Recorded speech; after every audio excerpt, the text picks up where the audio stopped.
நாங்கள் தேசிய தலைவர்களுடைய பேச்சுக்கு பின்புதான் ஏற்போடு இருக்க வேண்டும் என்று குறிப்பிட்டிருந்தோம். ஆனால் தலைவர் மேல் கொண்டிருக்கக்கூடிய மிகவும் அதிகமான மரியாதையின் காரணமாகவும் கட்சியின் இந்த புரோட்டோகால் என்று சொல்லக்கூடிய விதிகளின் காரணமாகவும் மரியாதைக்குரிய வக்ஃபவாரிய தலைவர் அவர்கள் நான் பேசிய பின்புதான் எங்கள் தலைவர் பேச வேண்டும் என்று எங்களுக்கு அன்பு கட்டளை இட்டிருக்கிறார். இப்பொழுது அண்ணன் அவர்கள் உங்களுடைய உரையாற்றுகிறார். அஊது பில்லாஹி மினஷ் ஷைத்தானிர் ரஜீம். பிஸ்மில்லாஹிர் ரஹ்மானிர் ரஹீம்.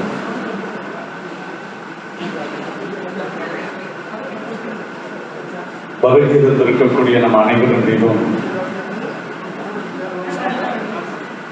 எல்லாம் வல்ல ஏக இறைவனாம் வல்ல அல்லாஹ்வின் சாந்தியும் சமாதானமும் அவனுடைய பெருங்கருணையும் பேரருளும் நம் அனைவரின் மீதும் என்றென்றும் நின்று தங்கட்டுமாக என்கிற பிரார்த்தனையோடு என்னுடைய வார்த்தைகளை தொடங்குகிறேன். மிகச் சிறப்பாக ஏற்பாடு செய்யப்பட்டிருக்கக்கூடிய கிஸ்வா அமைப்பும் ஹலீமா ஃபவுண்டேஷன் அமைப்பும் இணைந்து நடத்தக்கூடிய இந்த நிகழ்ச்சியிலே கலந்து கொண்டு உங்களை எல்லாம் சந்திக்கக்கூடிய அருமையான வாய்ப்பினை வழங்கிய வந்த இறைவனுக்கு முதற்கு நான் நன்றி செலுத்த கடமைப்பட்டிருக்கிறேன். இந்த நிகழ்ச்சிக்கு மரியாதைக்குரிய சமுதாய புரவலர், நம் நெஞ்சமெல்லாம் பாசத்தால் நிறைந்திருக்கக்கூடிய பெருந்தகை அல்ஹாஜ் அண்ணன் அப்துல் பாரி சாஹிப் அவர்களே, நிகழ்ச்சிக்கு முன்னிலை வகித்து இந்த நிகழ்ச்சியை கிஸ்வா அமைப்போடு சேர்த்து இணைந்து மிகச் சிறப்பாக நடத்த வேண்டும் என்கின்ற வகையில் அதற்கு எல்லா வகையிலும் பின்புலமாக இருந்து செயல்பட்டிருக்கக்கூடிய என் அருமை அண்ணன் நோபல் மெரின் குழுமத்தினுடைய சேர்மன் அல்ஹாஜ் ஷாவுல் ஹமீத் சாஹிப் அவர்களே,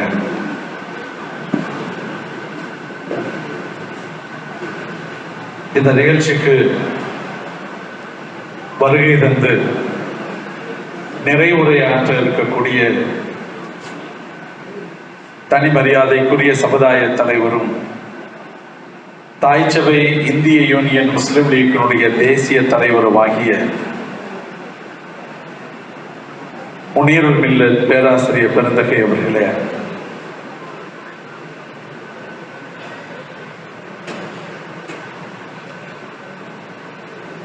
பாபநாசம், கும்பகோணம், திருவிடைமருதூர்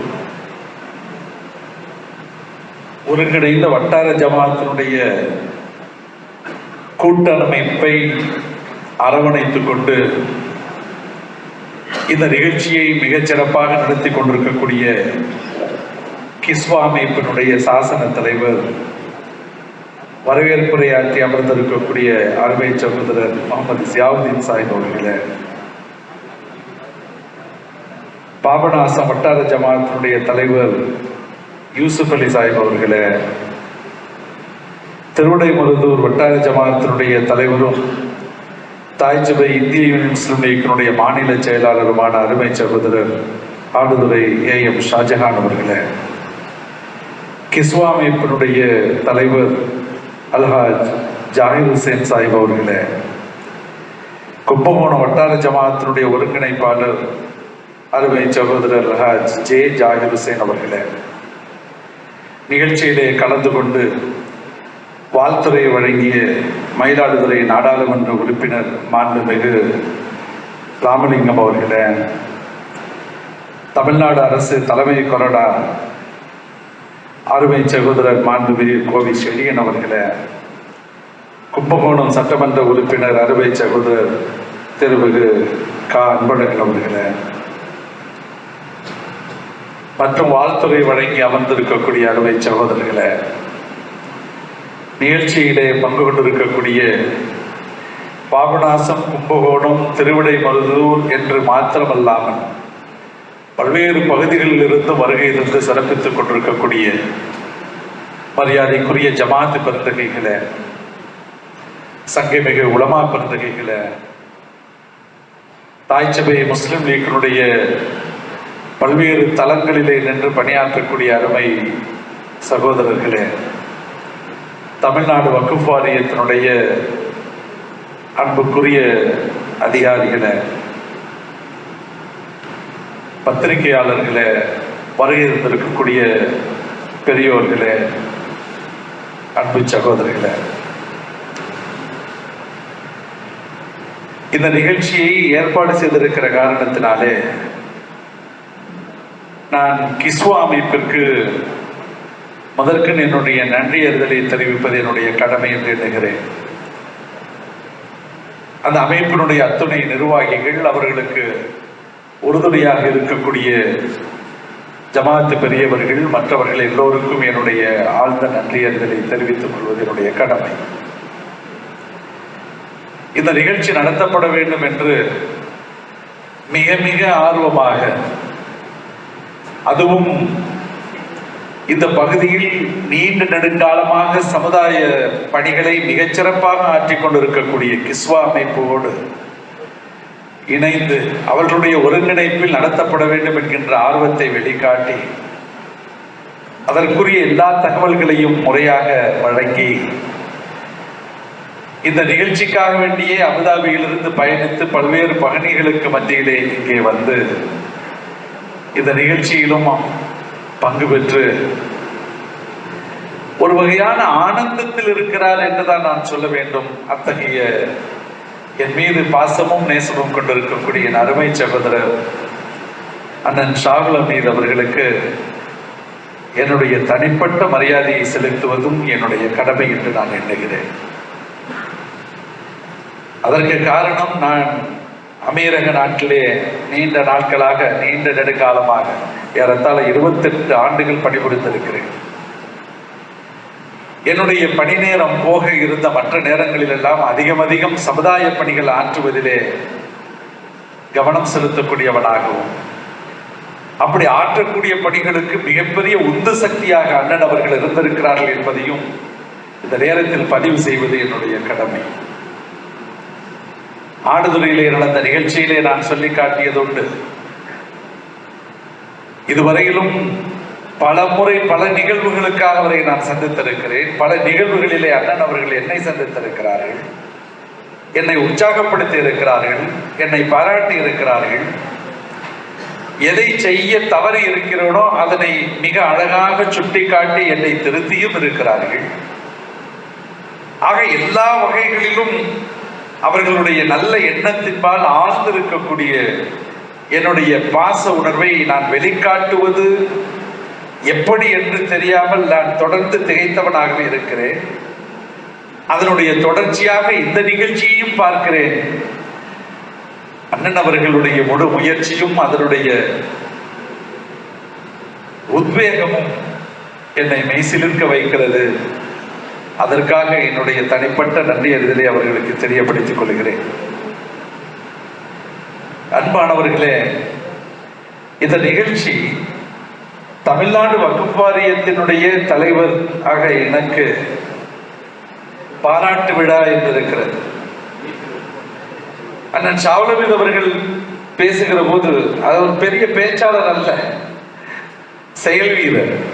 ஆனால் சில கருத்துக்களை சில நொடி பொழுதுகளிலே பேசினாலும் கூட மிக மிக அர்த்தபூர்வமாக பேசக்கூடியவர். அவர் சொன்னார், அவர் என்ன செய்து விட்டார் நாம் பாராட்டுவதற்கு? இப்பொழுதுதானே பொறுப்புக்கு வந்திருக்கிறார். அவர் பாராட்டு பெறக்கூடிய அளவிற்கு அவர் பணிகள் ஆற்ற வேண்டும் என்கின்ற அடையாள சின்னமாகத்தான் இந்த நிகழ்ச்சி வைக்கப்பட்டிருக்கிறது. அத்துடன் அவர் பாராட்டு பெறக்கூடிய அளவிற்கும் பணிகளை ஆற்றுவார் என்கிற நம்பிக்கையும் உண்டு. அதற்கு நான் உத்தரவாதம் தருகிறேன் என்று சொன்னார். அதுதான் மிக முக்கியம். இன்னொருவர் பணியாற்றுவதை பற்றி ஒருவர் உத்தரவாதம் தருகிறேன் என்று சொல்லுவது என்பது சாதாரண விஷயம் அல்ல. எனக்கு நம்பிக்கை இருக்கிறது என்று சொல்லலாம், அவர் செய்வார் என்கிற எதிர்பார்ப்பு இருக்கிறது என்று சொல்லலாம். ஆனால் இந்த சமூகம் எதிர்பார்க்கக்கூடிய பணிகளை வக்ஃப் வாரிய தலைவராக இருந்து எதையெல்லாம் செய்ய வேண்டுமோ அத்துணை பணிகளையும் சிறப்பாக செய்வார் என்பதற்கு நான் உத்தரவாதம் தருகிறேன் என்று சொன்னவர் அண்ணன் ஷாகுல் ஹமீத் அவர்கள். நான் எந்த வார்த்தை கொண்டு அவரை புகழ்வதற்காக அல்ல, என் மீது ஏற்பட்டிருக்கக்கூடிய இந்த ஆழமான நம்பிக்கையும் என் மீது வைத்திருக்கக்கூடிய உங்களுடைய ஆழமான பாசத்தையும் எண்ணுகிற போது உங்களுக்காக அல்லாஹ்விடத்திலே துஆ செய்வதை தவிர என்ன வேறு என்ன கைமாறு செய்யப்படும். இந்த நிகழ்ச்சிக்கு அல்ஹாஜ் பாரி சாஹிப் அவர்கள் வந்திருக்கிறார். ஒயிட் ஹவுஸ் பாரி சாஹிப் அவர்கள் மிகச்சிறந்த விசாலமான எண்ணம் கொண்டிருக்கக்கூடியவர்கள். வல்ல அல்லாஹ் தனக்கு தந்திருக்கக்கூடிய நியமத்துகளை இந்த சமூகத்திற்கு வாரி வழங்க வேண்டும் என்று எண்ணக்கூடிய பெருந்தன்மை கொண்டவர்கள்.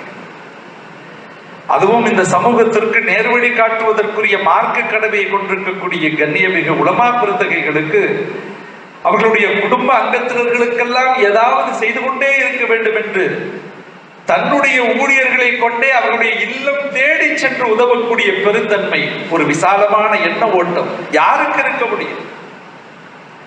செய்யக்கூடிய தர்ம காரியங்களிலேயே மிகச்சிறந்த தர்ம காரியங்கள் பெருமானார் அவர்கள் நமக்கு சொல்லி காட்டியது, உரியவர்களை அடையாளம் தெரிந்து உரியவர்கள் இருக்கிற இடத்திற்கு நீங்கள் தேடி சென்று போய் செய்ய வேண்டும். அதுதான் தர்மங்களிலேயே மிக உயரிய தர்மம். அதனை செய்யக்கூடியவர்கள் பாரி சாஹிப் அவர்கள். அவர்களோடு அந்த எண்ண ஓட்டத்தில் சம அந்தஸ்தில் இருக்கக்கூடியவராக அண்ணன் நோபல் மல்லின் ஷாவுல் ஹமீத் அவர்கள் இருக்கிறார்கள். இருவரும் இணைந்துதான் எல்லா காரியங்களையும் செய்கிறார்கள். எந்த காரியத்தையும் விட்டுவிட்டு அண்ணன் ஷாவுல் ஹமீத் அவர்கள் பாரி அண்ணன் ஹாஜியாரை விட்டுவிட்டு செய்வது கிடையாது என்கிற அவருடைய உயரிய தன்மை எனக்கு நன்றாக தெரியும். இந்த நிகழ்ச்சிக்கும் கூட இந்த உடல்நிலை இப்படி இருக்கிற இந்த நிலையிலும் எப்படியாவது அவர்களை அழைத்து அமர வைக்க வேண்டும் என்று பிடிவாதமாக அவர்களை அழைத்து வந்திருப்பதுதான் அதனுடைய அடையாளம். எந்தெந்த வார்த்தைகளை கொண்டு எல்லோரும் என்னை பாராட்டி வாழ்த்தி பேசினார்களோ அந்த வார்த்தைகளுக்கெல்லாம் உரிய தகுதியுடையவனாக நான் இருக்க வேண்டும் என்கின்ற கவலையுணர்வோடு உங்களிடத்திலே நான் பேசிக் கொண்டிருக்கிறேன். தமிழ்நாடு வக்ஃப் வாரியம் என்பது எனக்கு தரப்பட்டிருக்கக்கூடிய ஒரு அமானிதம் என்று சொல்லப்பட்டது. அது உண்மைதான்.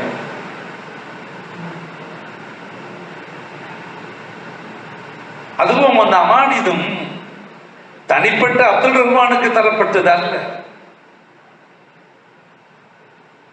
கண்ணியமிக்க தலைவர் தாயிதே மில்லத் ரஹ்மத்துல்லாஹி அவர்களுடைய பேரன்பாலே பெருமுயற்சியாலே நிறுவப்பட்ட இந்திய யூனியன் முஸ்லிம் லீக் என்கிற நம்முடைய சமுதாயத்தின் தாய் சபைக்கு தரப்பட்டிருக்கக்கூடிய அமானிதம். இதுவரையிலும் முஸ்லிம் லீக் பேர் இயக்கத்திற்கு நேரடியாக இந்த பொறுப்பு கொடுக்கப்பட்டது இல்லை. எனவே நம்முடைய தலைவர் அவர்கள், பேராசிரியர் அவர்கள் மாண்புமிகு முதலமைச்சர் அவர்களை நேரில் சந்தித்து தன் கைப்படவே கடிதம் எழுதி சமுதாயத்தில் வக்ஃப் வாரிய தலைமை பொறுப்பை ஏற்று இந்த வாரியத்தினுடைய நிர்வாகம் மற்றும் உள்ள பல்வேறு பணிகளை சீரமைப்பதற்குரிய வாய்ப்பினை இந்திய யூனியன் முஸ்லிம் லீக் பேர் இயக்கத்திற்கு நீங்கள் தாருங்கள். அப்படி தரப்படுகிற பட்சத்தில் மிக நேர்த்தியாக, நேர்மையாக, ஒழுக்கமாண்போடு அந்த பொறுப்பினுடைய இலக்கணம் தெரிந்து அதனுடைய ஆழ அகலத்தை புரிந்து சமுதாயத்திற்கு ஆன பல காரியங்களை எங்களால் செய்ய முடியும் என்கிற நம்பிக்கையை வெளிப்படுத்தக்கூடிய வகையில எங்களுக்கு தாருங்கள் என்று கேட்டதோடு அதற்குரிய தலைவராக, வக்ஃப் வாரியத்தினுடைய தலைவராக முன்னாள் நாடாளுமன்ற உறுப்பினர், எங்கள் இயக்கத்தினுடைய மாநில முதன்மை துணைத் தலைவர் அவர்களுக்கு, அப்துல் ரஹ்மான் அவர்களுக்கு நீங்கள் வழங்க வேண்டும் என்று பரிந்துரை செய்து அவர்கள் எழுதி கொடுத்த கடிதத்தை சில நாட்களுக்கு பிறகு தலைவர் அவர்கள் சொல்லி காட்டிய பிறகுதான் எங்களுக்கே தெரிந்தது. வக்ஃப் வாரியம் முஸ்லிம் லீக் பொறுப்புக்கு வந்தால் திறம்பட பல காரியங்களை இந்த சமுதாயத்திற்கு ஆற்ற வேண்டும் என்கின்ற தாக உணர்வை தலைவர் அவர்கள் பல நேரங்களிலே சொல்லிக்கொண்டே இருப்பார்கள். அமைதியாக அமர்ந்து கொண்டு எதையோ யோசனை செய்து கொண்டிருப்பதை போன்று நமக்கு தெரியும். நாங்களும் அருகிலே அமைதியாக இருப்போம். திடீரென சொல்லுவார்கள், தம்பி இந்த வக்ஃப் வாரியம் எப்படியாவது இந்த தடவை முஸ்லிம் லீக்கிற்கு தந்தால் மிகச்சிறப்பாக பணிகள் ஆற்ற முடியும். திமுக நிச்சயமாக ஆட்சிக்கு வரும், நாம் கேட்டு பெற்று விடுவோம்.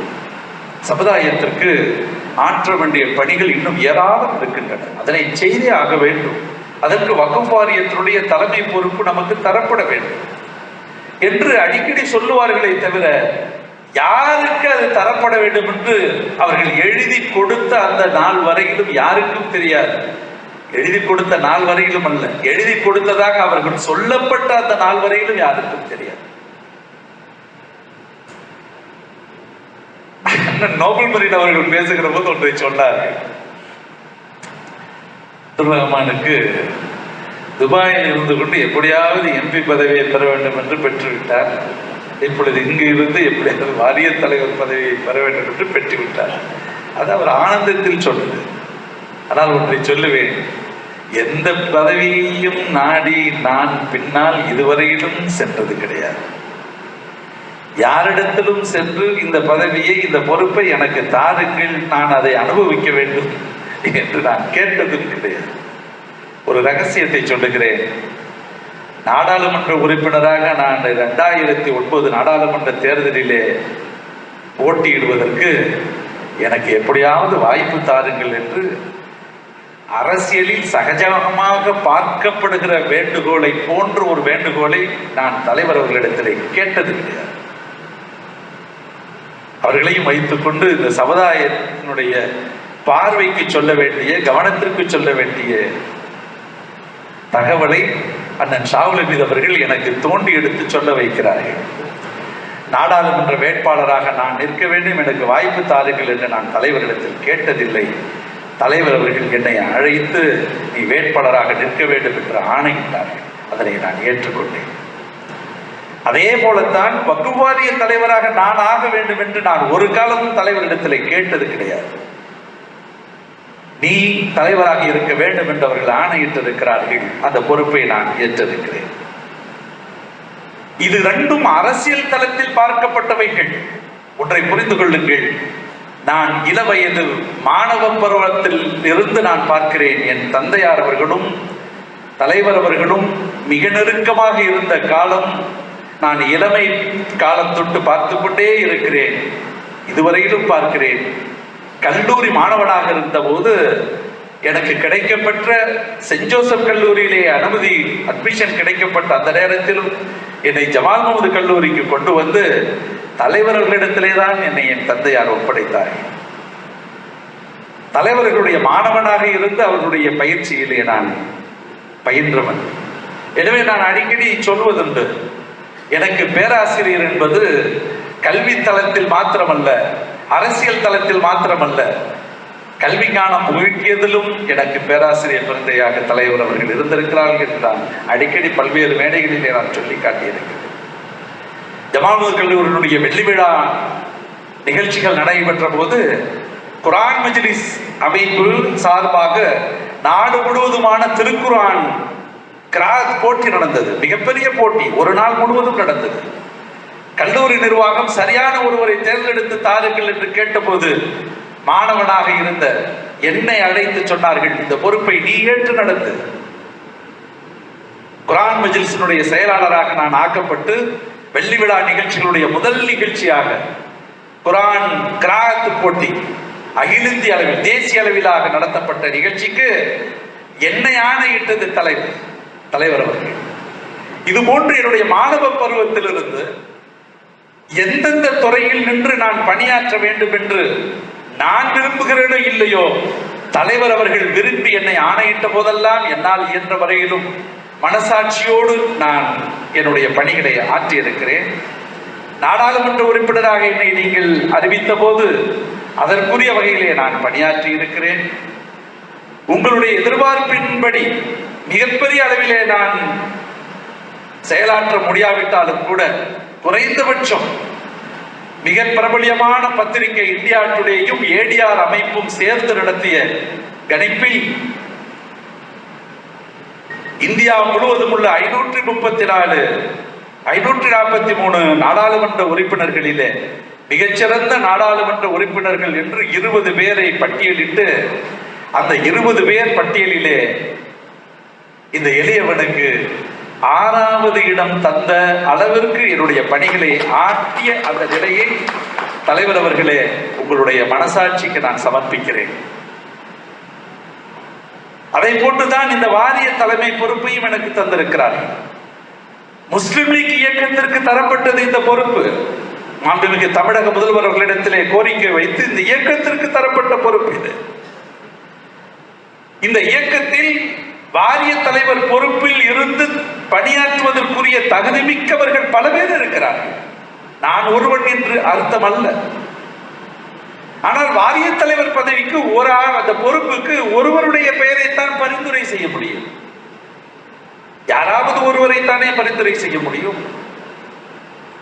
எனவே தலைவர் அவர்கள் அவருடைய மாணவனாகி என்னை தேர்ந்தெடுத்து பரிந்துரை செய்திருக்கிறார்கள்.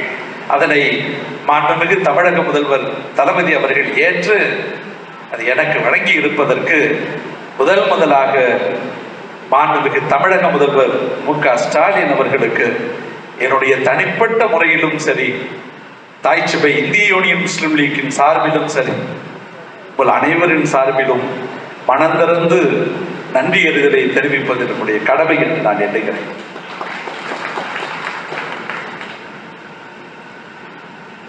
இங்கே சொல்லி காட்டினார்கள், தமிழகத்தில் புதிய ஆட்சி மலர்ந்து விட்ட பிறகு எந்தெந்த துறைக்கு யாரை நியமிக்கலாம் என்பதனை தமிழக மாநில மக்களுடைய முன்னேற்றம் மற்றும் வளர்ச்சி பாதையையே ஒரே இலக்காக கொண்டு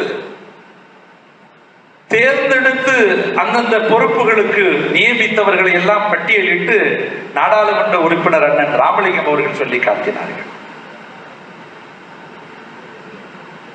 ஒவ்வொரு நிலையிலும் ஆளுங்கட்சியை சார்ந்தவர்கள் தான் அதிகமாக இடம் பிடிக்கக்கூடிய வகையில் இருப்பதை நாம் கண்டிருக்கிறோம். வக்ஃப் வாரிய தலைவர் பொறுப்புக்கும் கூட பெரும்பாலான நேரங்களிலே அந்த கட்சியை சார்ந்தவர்கள் தான் இருப்பார்கள். ஒருவேளை அந்த கட்சியை சாராதவர்கள், கவிக்கோ அப்துல் ரஹ்மானை போன்றவர்கள் நியமிக்கப்பட்டிருந்தாலும் உறுப்பினர்களாக இருப்பவர்களில் நியமனம் செய்யப்படக்கூடியவர்கள் ஆளுங்கட்சியை சார்ந்தவர்களாகத்தான் இருப்பார்கள். இதுவரையிலும் வக்ஃப் போர்டு அமையப்பட்டதிலிருந்து இன்றைய நாள் வரையிலும், இன்றைய நாள் அல்ல, தமிழக முதல்வராக மாண்புமிகு தளபதி அவர்கள் பொறுப்புக்கு வருகின்ற அந்த நாள் வரையிலும் வக்ஃப் வாரியத்தில் குறைந்தபட்சம் நியமனம் செய்யப்படக்கூடியவர்களாவது ஆளுங்கட்சிக்காரர்களாக இருப்பார்கள். ஒன்று அதிசயம் நிகழ்ந்து கொண்டிருக்கிறது. என்ன தெரியுமா? இப்போது அமைக்கப்பட்டிருக்கக்கூடிய வக்ஃப் வாரியத்தில் அரசியல் சார்ந்த வகையில் என்றல்ல, அரசியல் சாராத வகையிலும் கூட திராவிட முன்னேற்ற கழகத்தை சார்ந்த ஆளுங்கட்சியை சார்ந்த ஒருவர் கூட இல்லாதது அதிசயம் அல்லவா? ஒருவர் கூட கிடையாது. 12 வக்ஃப் வாரிய உறுப்பினர்களில் ஒருவர் கூட திமுகவினுடைய மெம்பர் என்று சொல்வதற்கு இல்லை. 2 நாடாளுமன்ற உறுப்பினர்கள், 2 சட்டமன்ற உறுப்பினர்கள், 2 முத்தவள்ளிகள், 2 பார் கவுன்சில் மெம்பர்கள் என்று தேர்ந்தெடுக்கப்படக்கூடிய 8 இடங்களிலும் கூட குறைந்தபட்சம் சட்டமன்ற உறுப்பினர்களாக திராவிட முன்னேற்ற கழகத்தை சார்ந்தவர்கள் ஒருவராவது இருந்திருக்க வேண்டும். அதை கூட தோழமை கட்சி, கூட்டணி கட்சிகளுக்கு அவர் வழங்கி இருக்கிறார் என்று சொன்னால் அவருடைய பெரிய மனது, பரந்த மனதை பாருங்கள். திமுகவிலே அங்க வைப்பதற்கு அருகதை இல்லாதவர்கள் என்று யாராவது இருக்கிறார்களா? எல்லோரும் தகுதி வாய்ந்தவர்கள். முஸ்லிம் சமுதாயத்தை சார்ந்த சட்டமன்ற உறுப்பினர்கள் அவர்களுக்கு இருக்கிறார்கள். இருந்தும் கூட தோழமை கட்சிகளுக்கு வழங்கி இருக்கிறார் என்று சொன்னால் அவருடைய பார்வை, அவர் மனதிலே ஆழமாக கொண்டிருக்கக்கூடிய பன்முகத்தன்மை, ஒரு வித்தியாசமான முதல்மை முதலமைச்சராக தேசிய அளவில் இன்றைக்கு மிகச்சிறந்த முதலமைச்சர் எந்த மாநிலத்தில் இருக்கிறார் என்கிற கணக்க மதிப்பீட்டில் மிக உயர்ந்த நிலையில் இருக்கிற ஒரே மாநிலம் தமிழ்நாடு. அதுதான் தமிழ்நாட்டினுடைய முதல்வர் மு.க. ஸ்டாலின் அவர்கள் என்று எல்லா மதிப்பீடுகளும் கூறக்கூடிய அளவிற்கு தன்னுடைய நிர்வாகத்தை திறம்பட செய்து கொண்டிருக்கிறார் என்று சொன்னால் நமக்கெல்லாம் ஒரு மிகப்பெரிய பெருமிதத்தை தரக்கூடிய ஒன்று. எனவே மாண்புமிகு தமிழக முதல்வர் அவர்கள் எந்த நம்பிக்கையின் அடிப்படையில் தாய் சபை முஸ்லிம் லீக் பேர் இயக்கத்திற்கு தந்திருக்கிறாரோ அந்த நம்பிக்கையை பூரணமாக ஏதோ முடிந்த அளவு என்று அல்ல, மாண்புமிகு முதல்வர் அவர்களுடைய நம்பிக்கையை அவருடைய எதிர்பார்ப்பை பூரணமாக நிறைவேற்றக்கூடிய அளவிற்கு நான் உனக்கு அந்த பொறுப்பை தந்திருக்கிறேன், நீ பணி செய்திட வேண்டும் என்கின்ற ஆணையை உத்தரவை பிறப்பித்திருப்பது நம்முடைய தேசிய தலைவர் தனிமரியாதைக்குரிய பேராசிரியர் பெருந்தகை முனீருல் மில்லத் அவர்கள். எனவே உங்களையும் வைத்துக் கொண்டு தலைவர் அவர்களும் இடம்பெற்றிருக்கக்கூடிய ஒரு நிகழ்விலே நான் பேசுகிறேன் என்றால் இதுதான் முதல் நிகழ்ச்சி. வாரிய தலைவர் பொறுப்பேற்று வரவேற்பு நிகழ்ச்சியாக ஏற்பாடு செய்யப்பட்டிருக்கக்கூடிய இந்த நிலையில் கிஸ்வா அமைப்பும் ஹலிமா பவுண்டேஷன் அமைப்பும் இணைந்து நடத்தக்கூடிய இந்த நிகழ்ச்சியில் தான் நம்முடைய தலைவர் முனீருல் மில்லத் அவர்கள் முதலாக இடம்பெற்றிருக்கிறார்கள். எனவே உங்களை எல்லாம் சாட்சியாக வைத்துக் கொண்டு தலைவர் அவர்களிடத்திலே நான் சொல்லுவேன், நீங்கள் எந்த நம்பிக்கையை என் மீது எதிர்பார்த்து இந்த பொறுப்பை வழங்கி இருக்கிறீர்களோ, எந்த நம்பிக்கையிலே மாண்புமிகு தமிழக முதல்வர் அவர்கள் இருக்கிறார்கள் என்று என்னிடத்திலே பலமுறை எடுத்துச் சொல்லி இருக்கிறீர்களோ, அந்த எதிர்பார்ப்பை முழுவதும் பிரதிபலிக்கக்கூடிய வகையில் என்னுடைய பணிகள் இன்ஷா அல்லாஹ் அல்லாஹ்வுடைய பேரருள் கொண்டு நிச்சயமாக இருக்கும் என்பதனை மிக உறுதிப்பாட்டோடு நான் உங்களை எல்லாம் முன்னிலையாக வைத்துக் கொண்டு சொல்வது என்னுடைய கடமை என்று நான் எண்ணுகிறேன். அருமையானவர்களே, வக்ஃப் வாரியம் என்பது வக்ஃப் செய்யப்பட்ட சொத்துக்களுடைய ஒரு கஸ்டோடியன், பாதுகாவலனாக இருக்கக்கூடிய ஒரு அமைப்பு. அது ஒரு ஸ்டேச்சுட்டரி பாடி, தன்னதிகாரம் கொண்டிருக்கக்கூடிய ஒரு அமைப்பு. நான் பொறுப்பேற்ற பிறகு மாண்புமிகு முதல்வர் அவர்களை சென்று நீ உடனடியாக சந்திக்க வேண்டும் என்று தலைவர் அவர்கள் எனக்கு அறிவுறுத்தி இருந்தார்கள். செல்லுகிற போதும் என்னை சொல்லுகிறார்கள், எப்படி நீ யாரையும் அழைத்துக் கொண்டு போகக்கூடாது, நீ தன்னந்தனியாக செல்ல வேண்டும். அப்படி சென்றால்தான் முதல்வர் அவர்கள் மனம் திறந்து உன்னிடத்திலே அவர் என்ன நினைக்கிறார் என்பதை சொல்லுவதற்கு ஏதுவாக இருக்கும். எனவே நீ யாரையும் அழைத்து செல்லக்கூடாது, தனியாக செல் என்று எனக்கு உத்தரவு பிறப்பித்தார்கள். அதன்படியே நான் சென்றேன். மாண்புமிகு முதல்வர்களிடத்திலே பேசிக் கொண்டிருந்த போது ஒன்றை சொன்னார்கள். வக்ஃப் வாரிய அமைப்பு என்பது ஒரு தன்னதிகாரம் கொண்டிருக்கக்கூடிய அமைப்பு, ஸ்டேச்சுட்டரி பாடி. இந்த அமைப்பு மூலமாக உங்கள் சமுதாயத்திற்கு நீங்கள் செய்ய வேண்டிய காரியங்கள் ஏராளம் இருக்கின்றன. உங்கள் சமுதாய மக்கள் பெரிய எதிர்பார்ப்போடு இருக்கிறார்கள். நீங்கள் எந்த காரியத்தை செய்தாலும் அரசியல் குறுக்கீடு உங்களுக்கு இருக்காது, அதிகார வர்க்கத்தினுடைய குறுக்கீடும் இருக்காது. இன்னும் சொல்ல போனால் அரசாங்கம் உங்களுடைய செயல்பாடுகளிலே தலையிடாது. ஆனால் எல்லா வகைகளிலும் அரசாங்கம் ஒத்துழைப்பு தரும். நீங்கள் திறம்பட பணியாற்றுங்கள், அந்த நம்பிக்கை எனக்கு இருக்கிறது. பணியாற்றுகிற போது தலைவர் பேராசிரியர்களிடத்திலே அவ்வப்போது ஆலோசனை பெற்று எப்படிப்பட்ட பணிகளை எப்படி ஆற்ற வேண்டும் என்று அவ்வப்போது ஆலோசனைகளை பெற்று அதன்படி நீங்கள் செய்யுங்கள் என்கிற கட்டளையும் முதல்வர்களுடைய உத்தரவாக எனக்கு கிடைக்க பெற்றிருக்கிறது. அப்படியானால் தலைவர் மீது எந்த அளவிற்கு அவர்கள் நம்பிக்கை வைத்திருந்தால், முதலமைச்சர்கள் எனக்கு தரக்கூடிய உத்தரவில் நேரடியாக உத்தரவை பிறப்பிப்பது என்பது வேறு. தலைவர் பேராசிரியர் அவர்களோடு கலந்து பேசி உங்கள் சமூகத்திற்கு எப்படிப்பட்ட பணிகளை திறம்பட சிறப்பாக பணியாற்ற வேண்டும், செய்ய வேண்டும் என்பதனை முறையாக ஆலோசனை செய்து அவருடைய அறிவுரைகளை பெற்று நீங்கள் பணியாற்ற வேண்டும் என்று என்னிடத்தில் ஆலோசனை வழங்கினார். அதற்கேற்ப பணிகளை நாம் தொடங்கி இருக்கிறேன். பல்வேறு பணிகள், நிர்வாகத்தில் சீர்திருத்தம், ஆக்கிரமிக்கப்பட்ட சொத்துக்களை மீட்டெடுக்க வேண்டும், போலி தஸ்தாவேஜுகள், போலி பட்டாக்கள் வைத்து விற்பனை செய்யப்பட்ட சொத்துக்கள் ஏராளம், அவைகளை எல்லாம் மீட்டெடுக்க வேண்டும். இதுவரை இவைகள் எல்லாம் போக எஞ்சி இருக்கக்கூடிய நிலங்களை அப்படியே வைத்துக் கொண்டு பார்த்து கொண்டிருக்க முடியாது. அவைகளை மக்களுக்கு பயன்படக்கூடிய பல்வேறு திட்டங்கள் கொண்ட நிலங்களாக மாற்றப்பட வேண்டும். கல்விக்கூடங்களாக, மருத்துவமனைகளாக, பயிற்சி கூடங்களாக,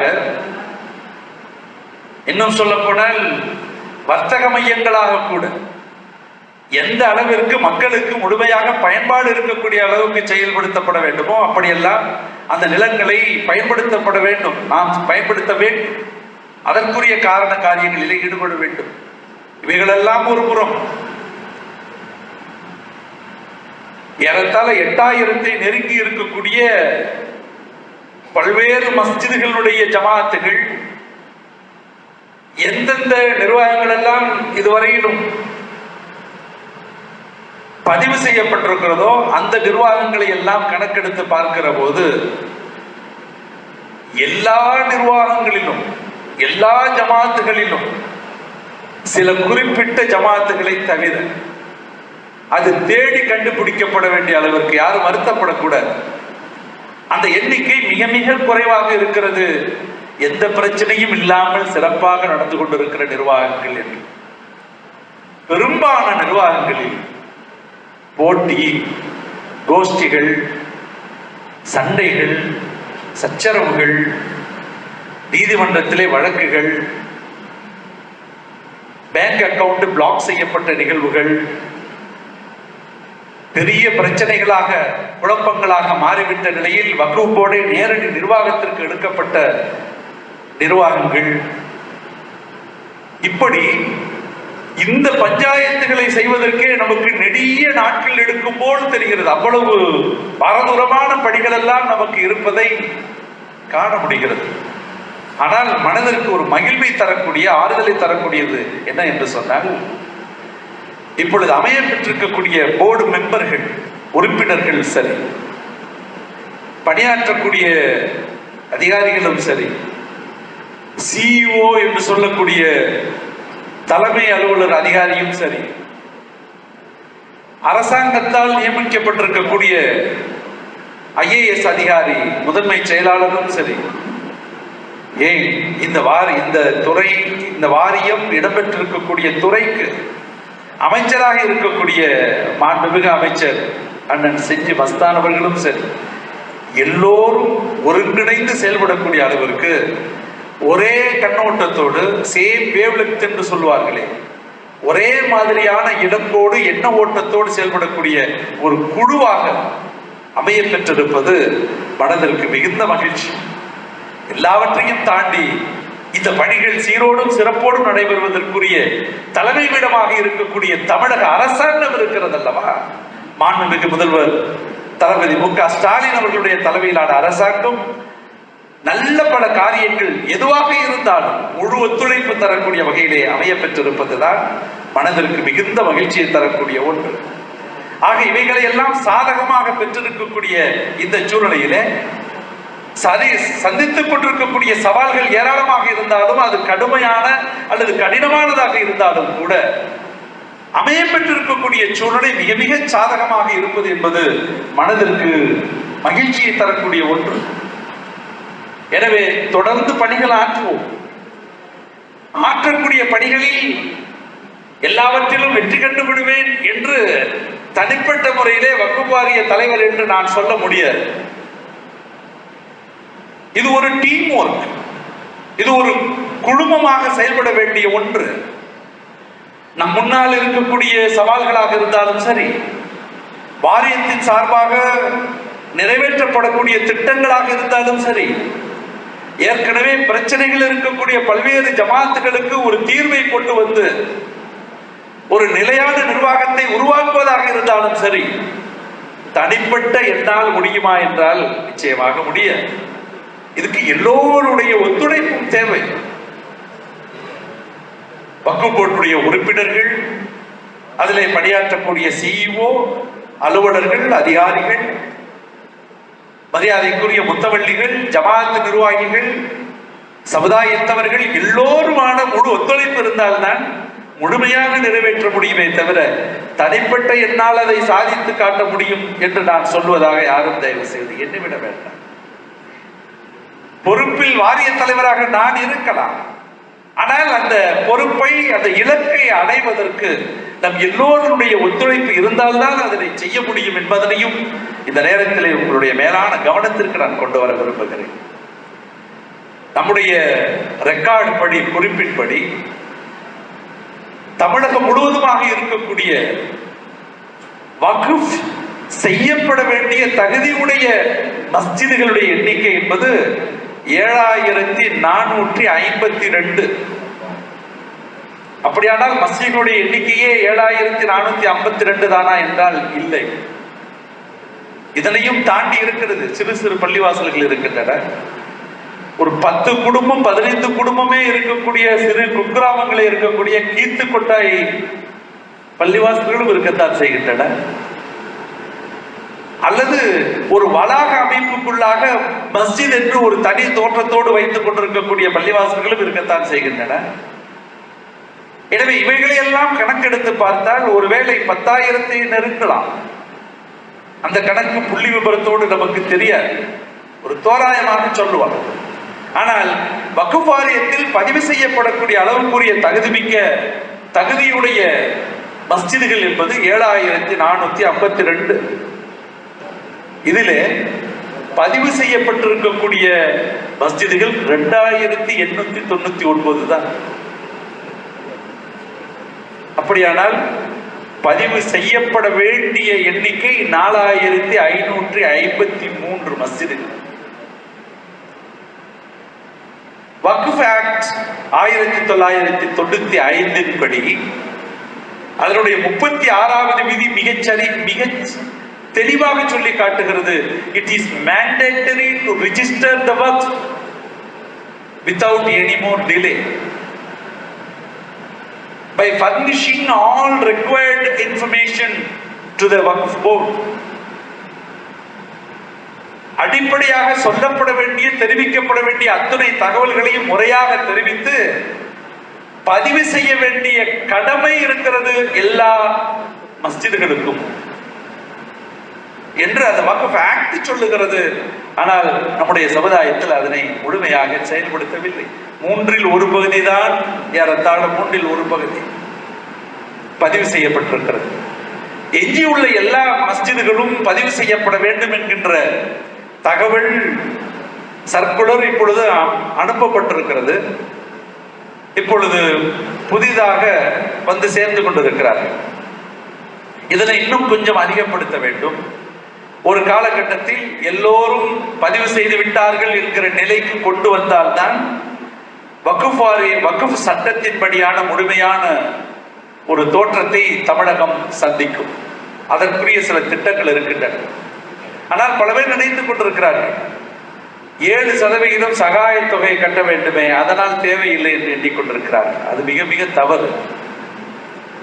7% என்பது பெரிய அமௌண்ட் அல்ல. அதுக்கு ஒரு விதிமுறை வைத்திருக்கிறார்கள். ஆனால் அந்த சகாய தொகையை கட்டுவதை விட அதிகமான பலன்கள் பதிவு செய்து விட்டால் அந்த மஸ்ஜித் நிர்வாகங்களுக்கு இருக்கிறது. ஒரு பிரச்சனை வருகிறது, போலீஸுக்கு செல்லுகிறது, அரசாங்க அதிகாரங்களுக்கு செல்லுகிறது. எங்கு சென்றாலும் கேட்கப்படக்கூடிய முதல் கேள்வி, வக்ஃப் வாரியத்திலிருந்து தகவலை தாருங்கள், உங்கள் வாரியத்தினுடைய இன்ஸ்பெக்டரை வர சொல்லுங்கள், உங்கள் வாரியத்தினுடைய சூப்பர்டெண்டை அழைத்து வாருங்கள், உங்கள் வாரியத்திலிருந்து என்ஓசி வாங்கி வாருங்கள்.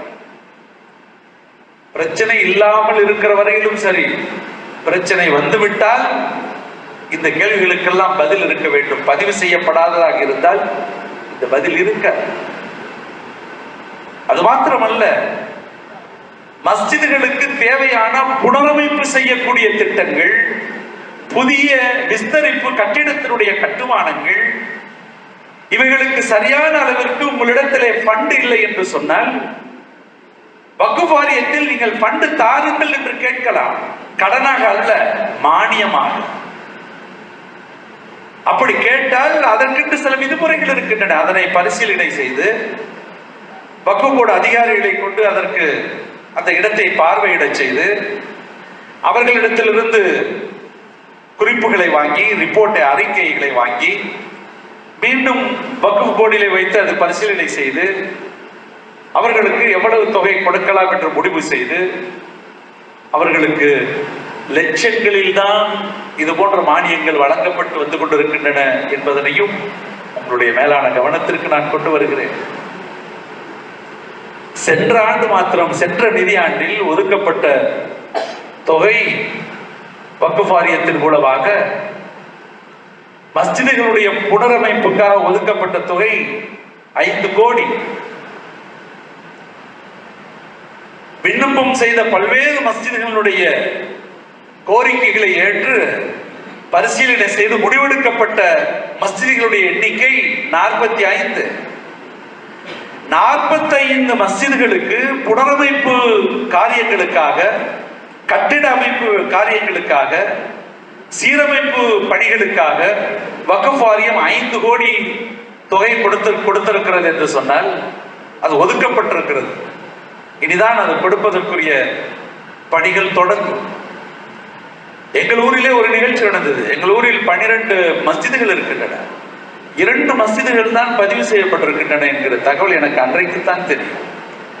எந்த மஸ்ஜிதில் நிகழ்ச்சி நடக்கிறதோ அந்த நிகழ்ச்சியினுடைய நிர்வாக தலைவர் சொல்லுகிறார், நம்முடைய மஸ்ஜிதினுடைய மதரசா கட்டிடத்திற்கு நிதி கேட்டிருந்தோம், வக்ஃப் வாரியத்தில் 20 லட்சம் சேங்ஷன் ஆகி இருக்கிறது, அதனை கொஞ்சம் சீக்கிரம் வாங்கித்தார்கள் என்று கேட்கிறார்.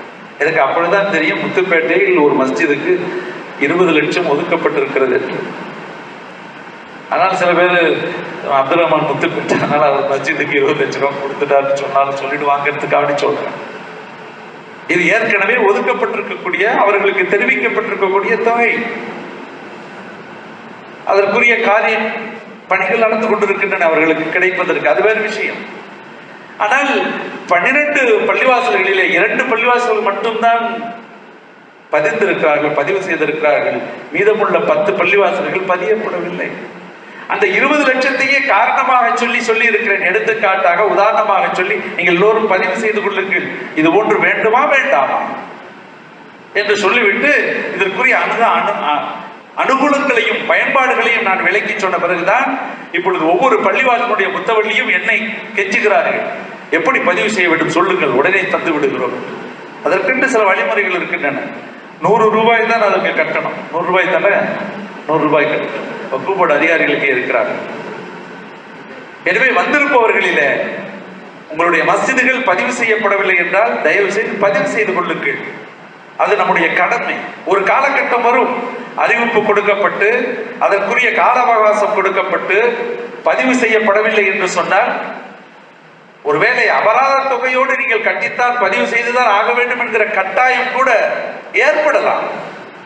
அதற்கெல்லாம் இடம் கொடுக்காத வகையிலே எல்லா மஸ்ஜிதுகளும் பதிவு செய்யப்பட வேண்டும் என்பதனையும் இந்த நேரத்திலே நான் உங்களுக்கு நினைவூட்ட விரும்புகிறேன். இன்றைக்கு அப்படி பதிவு செய்யப்பட்ட பிறகு சகாய தொகை என்று இருக்கிறது, அந்த கொடுக்கக்கூடிய தொகை, அதற்கு பேர் சகாய தொகை.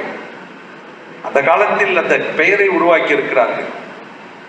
சகாய தொகை என்று சொன்னால் நீங்கள் வக்ஃப் வாரியத்திற்கு கொடுப்பது சகாயம் அல்ல. இந்த தொகையை கொடுப்பதன் மூலமாக வக்ஃப் வாரியத்திலிருந்து நீங்கள் சகாயம் பெற இருக்கிறீர்கள். அதனால் அதற்கு பெயர் சகாய தொகை. எப்படிப்பட்ட சகாயங்கள், எப்படிப்பட்ட பயன்கள் என்பதனை எல்லாம் நான் ஓரளவு உங்களுக்கு குறிப்பாக சொல்லி இருக்கிறேன். அன்பானவர்களே, பொதுமக்களாக இருக்கக்கூடியவர்கள், ஜமாத்துகளாக, நிர்வாகிகளாக இருக்கக்கூடியவர்கள், உங்களுடைய எதிர்பார்ப்புகளுக்கு உரிய சில தகவல்களை மாத்திரம் நான் சொல்லி என்னுடைய உரையை நிறைவு செய்ய விரும்புகிறேன். மனுக்கள் கொடுக்கப்படுகின்றன வக்ஃப் வாரியத்தில். அது முறையாக பிரித்து படித்து பார்க்கப்படுகின்றனவா, அதன் மீது நடவடிக்கைகள் எடுக்கப்படுகின்றனவா என்கிற கேள்வி ஒரு மிகப்பெரிய கேள்வி. அதற்கு யாரும் தெளிவாக பதில் சொல்ல முடியாத கேள்வி.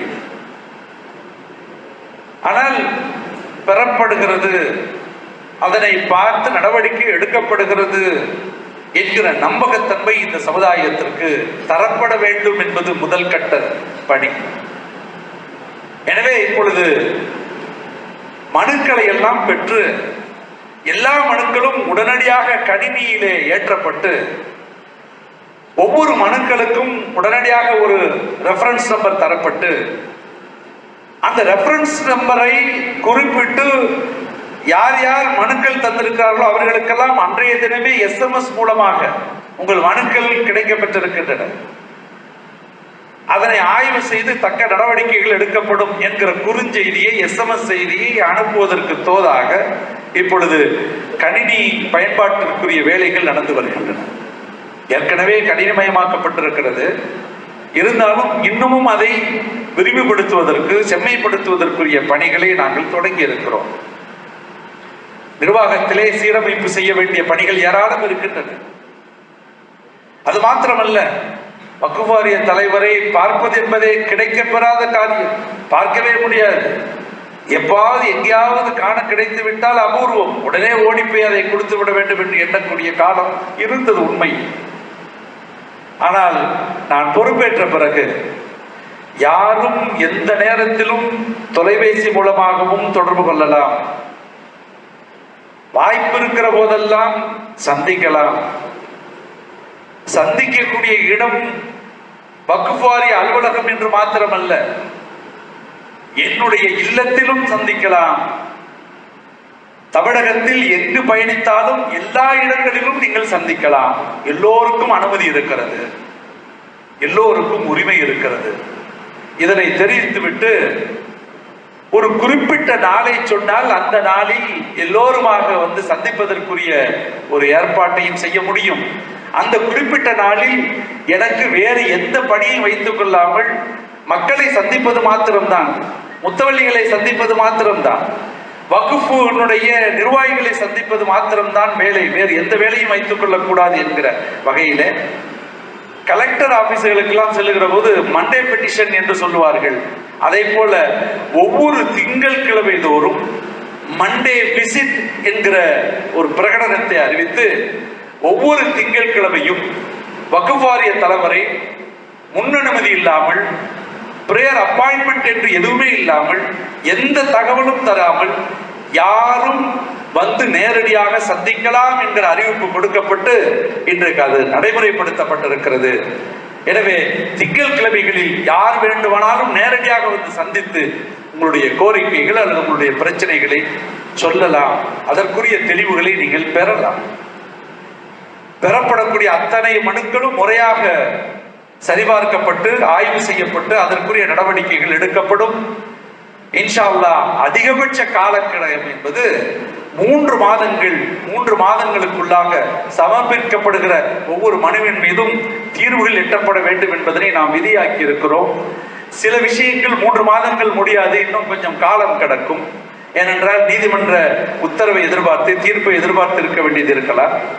அரசாங்கத்தினுடைய ஒரு சில துறைகளினுடைய தகவல்களை எதிர்பார்த்திருக்கக்கூடிய சூழ்நிலை வரலாம். இப்படியெல்லாம் இருக்கிற போது சில கால அவகாசம் சில விஷயங்களிலே நீட்டிப்பு இருக்க முடியும். ஆனால் பொதுவான ரீதியாக 3 மாதங்களுக்குள்ளாக தீர்வு எட்டப்படும் என்கிற ஒரு நடைமுறையும் நாம் இப்பொழுது உருவாக்கி இருக்கிறோம். ஆக்கிரமிக்கப்பட்ட சொத்துக்கள் ஏராளம் இருக்கின்றன. அதனை எல்லாம் தோண்டி எடுத்து பட்டியலிட்டு வருகிறோம். அவ்வப்போது கிடைக்கக்கூடிய தகவலின் அடிப்படையிலும் உடனடியாக சில நடவடிக்கைகளை எடுத்து வருகிறோம். அதே போல் போலி பட்டாக்கள், தஸ்தாவேஜுகள் உருவாக்கப்பட்டு விற்பனை செய்யப்பட்ட நிலங்களையும் தோண்டி எடுத்திருக்கிறோம். சென்ற வாரம் தம்பி நூருல்லா, இங்கே ஷாஜகான் இவர்களோடு நான் மயிலாடுதுறை பகுதியிலே பயணம் செய்து கொண்டிருந்த போது திடீரென ஒரு தகவல் வருகிறது. தொலைபேசியிலே ஒரு தகவல், ஒரு குறிப்பிட்ட மாவட்டத்தை சொல்லி அந்த மாவட்டத்தில் வக்ஃப் சொத்தை ஒருவர் 23 கோடிக்கு விற்பனை செய்வதற்கு இருக்கிறார், நாளைய தினம் பதிவு அலுவலகத்தில் அது பதிவாக இருக்கிறது என்கிற தகவல் கிடைக்கப்பட்டிருக்கிறது. எங்களுக்கு நன்றாக தெரியும் இது வக்ஃப் சொத்து என்று. ஆனால் வக்ஃப் வாரியத்திலிருந்து நோ அப்ஜெக்ஷன் சர்டிபிகேட் கையில் வைத்திருக்கிறார். எப்படி சாத்தியமாகும், எப்படி நீங்கள் கொடுத்தீர்கள் என்று கேட்டார். எனக்கு உடனே சந்தேகம் வந்துருச்சு, இது ஏதோ ஃபேக், ஒரு ஃபோர்ஜரி டாக்குமெண்ட். அவரிடத்துல சொன்னேன், எப்படியாவது கையில் இருக்கக்கூடிய ஃபோனில் ஃபோட்டோ எடுத்து எங்களுக்கு அனுப்புங்கள். உடனே எடுத்து அனுப்பிட்டார். நான் பயணத்தில் இருந்தாலும் வகுப்பு போர்டுக்கு தலைமை அலுவலகத்துக்கு அனுப்பி சிஓ இடத்துல கேட்டேன். அடுத்த 2 நிமிடத்தில் எனக்கு பதில் வந்தது, இது ஃபோர்ஜரி என்று. ஆனால் பதிவு அலுவலகத்தில் தமிழ்நாடு வக்ஃப் வாரிய தலைமையிலிருந்து வந்த என்ஓசியாக அப்படியே பார்த்தால் யாரும் சந்தேகப்படவே முடியாது.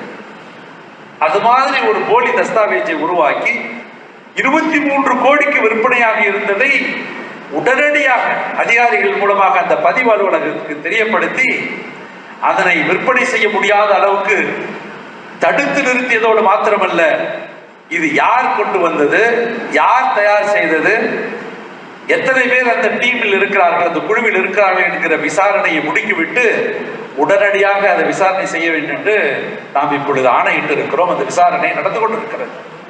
நான் ஏன் இதனை சொல்லுகிறேன் என்றால், இது போன்ற நிகழ்வுகள் வருகிற போதும் நீங்கள் கண்காணிப்பில் இருந்து எங்களுக்கு தகவல்களை தர வேண்டும். ஏற்கனவே ஆக்கிரமிப்பில் இருக்கக்கூடிய நிலங்களுக்கான நடவடிக்கைகள் இதற்கு முன்னால் பொறுப்பில் இருந்தவர்கள் கூட எடுத்திருக்கலாம். ஆனால் ஒரு குறிப்பிட்ட தொலை வரையிலும் அந்த நடவடிக்கைகள் செல்லும். அதற்கு பிறகு என்ன ஆனதென்றே தெரியாமல் கூட போய்விடும். அதுதான் நடைமுறையில் இருக்கிறது. இதற்கிடையில் என்ன நடக்கும் என்பதை யாரும் சொல்லித்தான் புரிய வேண்டும் என்ற அவசியம் இல்லை.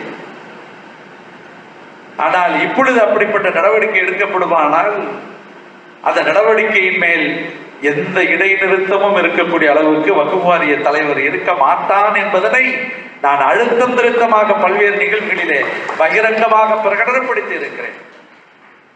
நான் அப்படி பதிவு செய்த என்னுடைய இந்த ஸ்டேட்மெண்ட், முதல் ஸ்டேட்மெண்ட், பொறுப்பை ஏற்று செய்தியாளர்களிடத்திலே சொல்லிய போது நான் அதனை சொல்லி காட்டினேன், குறித்து காட்டினேன்.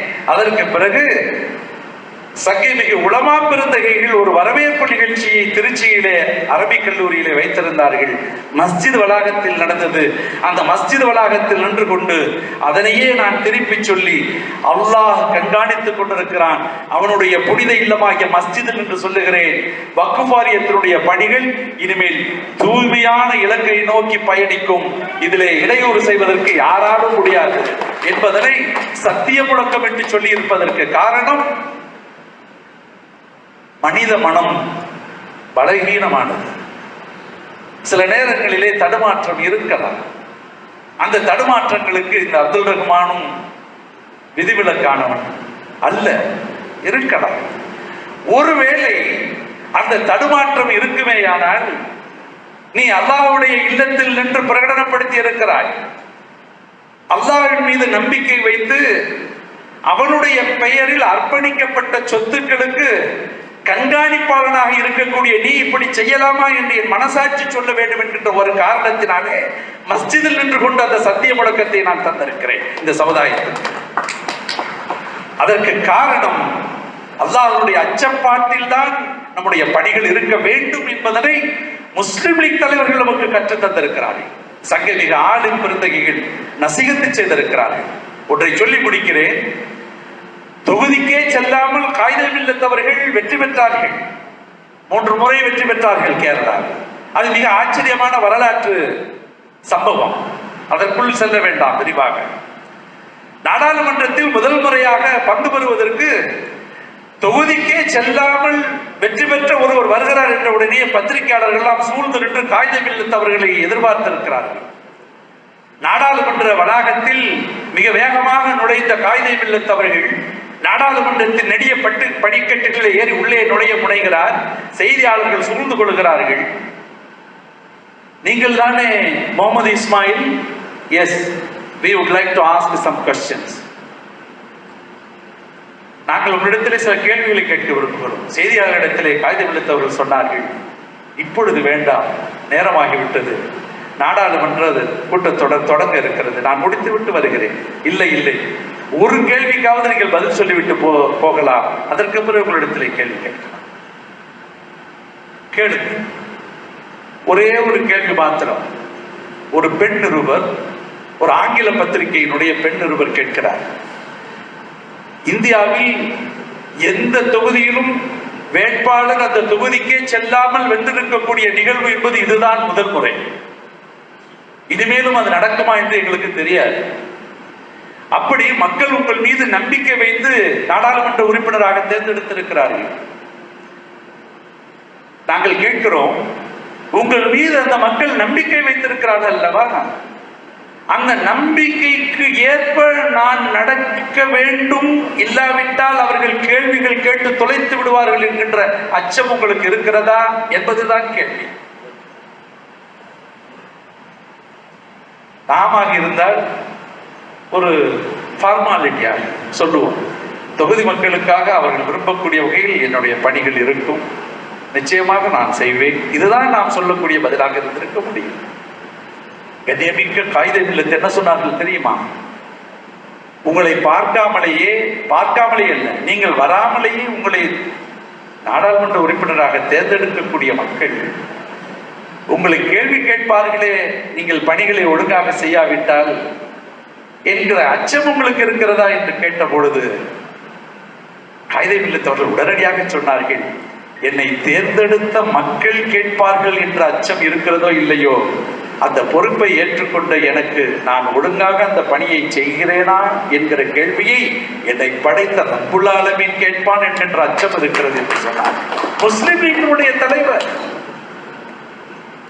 அரசியல் தளத்தில் நின்று பணியாற்றுகிற போதும் கூட அல்லாஹ்வின் மீது முழுமையாக தவக்கல் வைத்து அவன் மீது அச்சம் கொண்டு வாழக்கூடிய தலைவர்கள் காட்டுகிற வழிமுறையினுடைய ஒரு தொழிலாளியாக, ஒரு சாதாரண ஊழியராக இருந்து பணியாற்றக்கூடியவர்கள் நாங்கள், சாமானியர்கள்.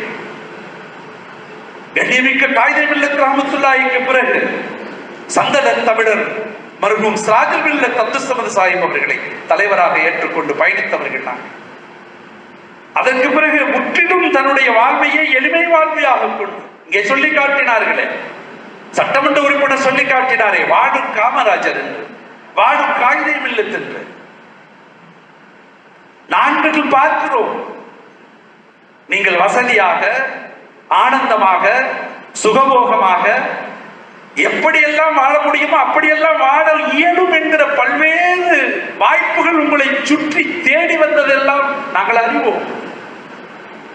அதனையெல்லாம் தாண்டி இந்த எளிமையான வாழ்க்கை நாளை அல்லாஹ்விற்கு பதில் சொல்ல வேண்டுமே என்று சத்தியமிட்டுக் கொண்டிருக்கக்கூடிய வாழ்க்கை, இந்த சமூகத்துக்கு தன்னுடைய இறுதி மூச்சு வரையிலும் பாடுபட வேண்டும் என்கின்ற வேட்கை கொண்டிருக்கக்கூடிய வாழ்க்கை. ஏன் பெருமிதத்தோடு சொல்லுவேன், இந்த சமுதாயத்தில் ஒரு இயக்கத்தினுடைய தலைவருக்கு இருக்கிறது என்று சொன்னால் என் தலைவன் பேராசிரியருக்கு நிகராக யாரை சொல்ல முடியும்? அந்த பெருமிதம் எங்களுக்கு இருக்கிறது. அந்த ஒழுக்க நெறியை கட்டி காக்கக்கூடிய வகையிலே எங்களுக்கு பயிற்றுவித்த மூத்த தலைவர் பெருந்தகை கண்ணியமிக்க காயிதே மில்லத் ரஹ்மத்துல்லாஹி அவர்கள் எதை செய்தாலும், எதை நினைத்தாலும், எதை திட்டமிட்டாலும் அல்லாஹ்வின் பெயர் கொண்டு அவன் மீது அச்சம் கொண்டு செயலாற்ற வேண்டும் என்கின்ற இலக்கணத்தை ஒரு முஸ்லிம், ஒரு மோமின் எதை கொண்டு வாழ வேண்டும் என்கின்ற அடிப்படை இலக்கணத்தை எங்களுக்கு கற்றுத்தந்திருக்கக்கூடிய தலைமை முஸ்லிம் லீக்கினுடைய தலைமை என்பதை நான் மனம் திறந்து சொல்வதிலே பெருமிதம் கொள்ளுகிறேன். சட்டமன்ற உறுப்பினர்கள் இல்லாமல் கூட போகலாம், நாடாளுமன்ற உறுப்பினர்கள் என்கின்ற பதவி இல்லாமல் கூட போகலாம். ஏன் இன்றைக்கு நான் இருக்கக்கூடிய வக்ஃப் வாரிய தலைமை என்கிற பொறுப்பு கூட இல்லாமல் போகலாம். பொறுப்புகளை வைத்து அல்லது பதவிகளை வைத்து எதிர்பார்க்கக்கூடிய இயக்கம் அல்ல இது. அல்லாஹ்வுக்கு அஞ்சி இந்த சமுதாயத்திற்கு என்ற வரையிலும் பணி செய்து கிடக்க வேண்டும் என்கின்ற தெளிவான சிந்தனையோடு அதிலே பகிரங்கமாக தன்னுடைய முழக்கத்தை பதிய வைத்து சமுதாய மக்களுக்கு முன்னால் சத்திய பிரமாணம் எடுத்து இதில் ஈடுபட்டிருக்கக்கூடிய நாங்கள் எந்த பதவியும் எதிர்பார்த்து அல்ல, எந்த பொருளாதாரத்தையும் எதிர்பார்த்து அல்ல, யாராவது எதையாவது செய்துவிட வேண்டும் என்கின்ற எதிர்பார்ப்பை கொண்டு அல்ல. இந்த இயக்கத்தில் இருப்பவர்கள் எல்லாம் இருந்ததையெல்லாம் இழந்து ஃபக்கீராக மாறிய கதைகள் ஏராளம். மற்றவர்களை நம்பித்தான் வாழ வேண்டும் என்கின்ற நிலைக்கு தள்ளப்பட்ட வறுமை கொண்டவர்கள் எல்லாம் ஒரு காலகட்டத்தில் மிகப்பெரிய கோடிக்கணக்கான சொத்துக்களை வைத்திருந்து இந்த இயக்கத்தில் பொறுப்பாளர்களாக இருந்த ஒரே காரணத்தினாலே இந்த சமுதாயத்திற்கு வாரி வழங்க வேண்டும் என்று தன்னை முழுமையாக அர்ப்பணித்துக் கொண்ட சீதேவிகள் கொண்டிருந்த இயக்கம் இது. அதனால் தான் இன்றைக்கு அதே தன்னம்பிக்கையோடு, அதே மன நிறைவோடு, அதே கடமை உணர்வோடு அல்லாஹ்வின் மீது முழுமையாக நம்பிக்கை வைத்தவர்களாக சத்திய இஸ்லாத்தின் அடையாள சின்னமாக நம்முடைய பணிகள் இருக்க வேண்டும் என்கிற முழக்கத்தை முன்னிறுத்தினால் இந்த பொறுப்பையும் நாங்கள் ஏற்றிருக்கிறோம். நாடாளுமன்ற உறுப்பினராக இருந்த போதும் சரி,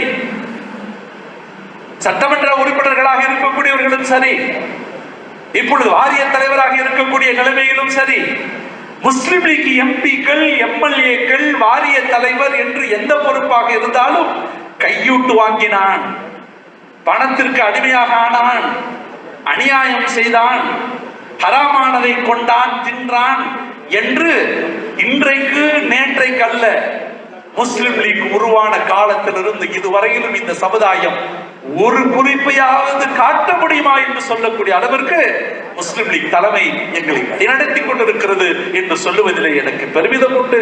இன்ஷா அல்லாஹ் வரக்கூடிய நாட்களிலும் அந்த பெருமிதத்தோடு நம்முடைய கடமைகள் இந்த சமுதாயத்திற்காக தொடர்ந்து ஆற்றப்படும்.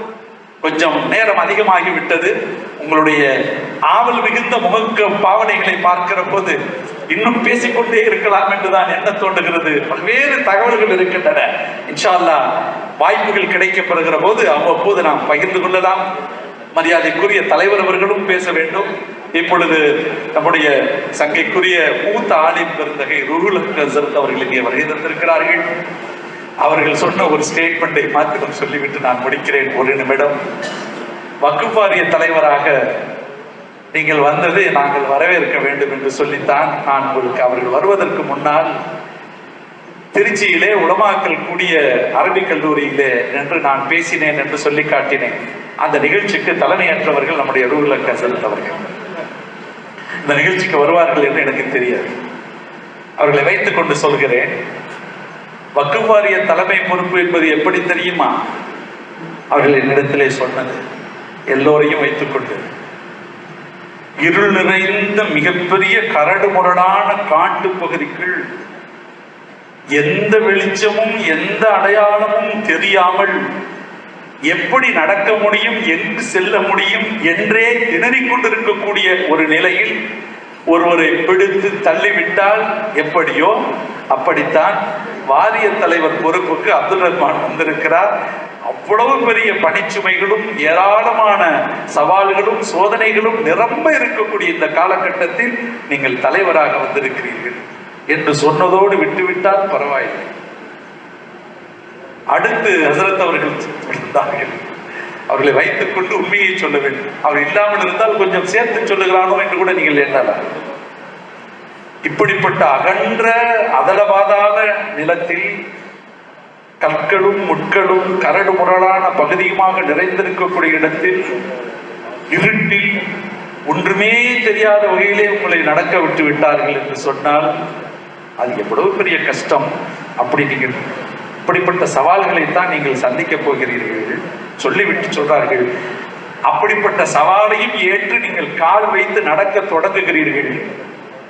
ஒரு மன தைரியத்தோடு உங்களை சுற்றி விஷ ஜந்துக்கள் நெளிந்து வேகமாக ஓடி வந்து உங்களை கொத்த பார்க்கிறது. அந்த விஷ ஜந்துக்களுக்கு மத்தியிலும் அந்த கரடுமுரடான காட்டு பகுதியிலே நீங்கள் நடந்து செல்வதாக இருந்தால் எப்படிப்பட்ட சோதனைகள் வரும், எப்படிப்பட்ட சவால்கள் வரும்.